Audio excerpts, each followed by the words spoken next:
تو جو بھی سوال پوچھنا چاہیں تو میں نے ویڈیوز میں کچھ صاحبان کو یہ بھی کہا تھا کہ آپ مجھے اپنا کانٹیکٹ نمبر ضرور دیں تاکہ میں آپ سے براہ راست رابطہ کر کے آپ سے پوچھوں کہ آپ کی جو آپ کا سوال تھا اس کے حوالے سے کوئی کمی بیشی ہو تو پھر میں اس حساب سے آپ کو آگاہ کر سکوں۔ ویڈیو پیش کرنے کا مقصد صرف یہ ہے کہ یہ ضروری نہیں جو TNT PTC naan pensioner group ہم نے جو بنایا ہوا ہے اس کے اندر میں کبھی ویڈیو اپنی پیش نہیں کیا کرتا، بلکہ میں اس کو اجتماعی نوعیت کے حساب سے اپنی ویڈیو کے ذریعے سے آپ کے سامنے اس لیے حاضر ہوتا ہوں کہ میڈیا کے دور میں ہم نے جتنے بھی ہمارے ساتھیوں کا تجربہ ہے وہ آپ سے پیسے مانگتے ہیں، جبکہ نان پینشنر ہمارے جتنے ساتھی ہیں ان کے اندر معاشی کمزوری ہے۔ اس وجہ سے میں نے اپنا چینل انجینئر محمد خالد شیرازی کے حساب سے سٹارٹ کیا تاکہ آپ لوگوں کے سامنے جو بھی قانونی وضاحت ہے حقوق کے حوالے سے جو ہمارے ساتھ زیادتی ہوئی ہے میں وہ آپ کے سامنے آپ کو آگاہی دے سکوں۔ آپ کی بڑی مہربانی، آپ کا بہت شکریہ۔ آپ مجھ سے سوال پوچھتے ہیں لیکن میری گزارش بار بار میں ریپیٹڈلی کر رہا ہوں، ابھی ریپیٹ کر رہا ہوں، شروع میں آغاز میں جب میں نے یہ اپنا چینل بنایا تھا تو اس میں عموماً یہ کہتا تھا کہ میرے چینل سبسکرائب کریں اور اس کو شیئر کریں، لیکن بعد میں نے چونکہ ابتدا تھی اس وقت میری ویڈیوز یعنی یوٹیوب کے اوپر جو میں نے اسٹڈی کیا تو اس حوالے سے پھر میں یہ کہا کرتا تھا، لیکن ابھی میں نے کہنا اس لیے چھوڑ دیا کہ اس کی ضرورت نہیں کہ میرا چینل گرو اپ ہو، صرف یہ مقصد ہے۔ پہلے میں نے ضرور کہا لیکن اب میں نہیں کہتا، اس وجہ سے نہیں کہتا کہ میرے کافی ساتھی ہیں، ان کی بڑی مہربانی ہے کہ وہ جس طریقے سے دیکھ رہے ہیں اور کوئی وضاحت مانگتے ہیں تو میں ان کو اپنی بھرپور میری کوشش ہوتی ہے کہ آپ کو جواب دے سکوں۔ آخر میں اجازت چاہوں گا نیک دعاؤں کے ساتھ، اور ساتھ میری دعائیں ہیں کہ اللہ کریم ہمارے ملک پاکستان پر فضل و کرم فرمائے، اور ساتھ میری دعا ہے کہ اللہ کریم ہمارے قانون کے اندر امداد غیبی کے طور پر ایسے صاحبان جو جج صاحبان یا منصف ہیں، انصاف دینے والے ہیں، وہ خدا ترس بھی ہوں، اور یا آفریدی صاحب کی طرز کے اوپر جو ججز ہیں یا جسٹس ہیں یا چیف جسٹس ہیں، اس جیسے اللہ تعالیٰ کے نیک بندے جیسے اور خدا ترس آدمی ہیں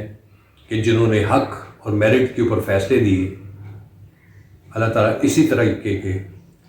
اور ہمارے جو رحم اور انصاف کے ترازو میں تولنے والے ہوں، ان کے حوالے سے ہمیں ہمارے عدلیہ کے اندر ایسے ججز آئیں جس میں ہم جتنے بھی غریب ساتھی ہیں ان کے حقوق ان کو عزت اور وقار کے ساتھ ملے۔ میری دعا ہے کہ اللہ کریم ہم سب پر خیر و آسانی فرمائے، آمین ثم آمین۔ آخر میں اجازت چاہتا ہوں، دوبارہ میں اپنے چینل کا نام بتا دیتا ہوں، انجینئر محمد خالد شیرازی۔ اجازت چاہتا ہوں، السلام علیکم ورحمۃ اللہ وبرکاتہ۔